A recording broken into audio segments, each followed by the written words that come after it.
বাড়িতে chicken fried rice রান্না করা কিন্তু অনেক ইজি, আর এটা টেস্ট রেস্টুরেন্টের থেকেও বেটার। প্রথমে নিয়ে নিতে হবে চিনি গুঁড়া পোলাওয়ের চাল। চাল 2 থেকে 3 বার সুন্দর করে ধুয়ে নিয়ে পানি ঝরিয়ে নিতে হবে। রাইস রেডি করার জন্য পরিমাণ মতো পানি, লবণ আর তেল দিয়ে পানি বয়ল করে নিতে হবে। পানি বয়ল হয়ে গেলে এর মধ্যে চাল দিয়ে রাইস 80% কুক করে নিতে হবে। রান্না করা রাইস ভিনেগার দিয়ে ঠান্ডা করে নিতে ভুলবেন না কিন্তু। রাইস অ্যাড করার জন্য গাজর আর মটরশুঁটিও সিদ্ধ করে নিতে হবে। এই পর্যায়ে লবণ আর ব্ল্যাক পেপার অ্যাড করে ফেটিয়ে নিতে হবে ডিম ফেটানোর সময় আমার মতো ব্ল্যাক পেপার দিতে ভুলে গেলে ডিম ভাজার সময়ও দিয়ে নিতে পারেন। এরপর একটি প্যানে তেল দিয়ে তার মধ্যে আমরা অ্যাড করে নিব রসুন এবং আদা কুচি। আপনারা চাইলে একটু পেঁয়াজ কুচিও দিয়ে নিতে পারেন। এই পর্যায়ে এর মধ্যে যোগ করে দিবেন ছোট করে কেটে রাখা বোনলেস চিকেন।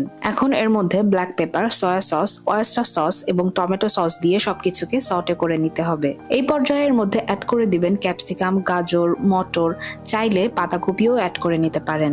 এরপর এই মিশ্রণের মধ্যে দিয়ে নিবেন কুক করে রাখা রাইস। সামান্য চিনি দিয়ে নিতে ভুলবেন না কিন্তু।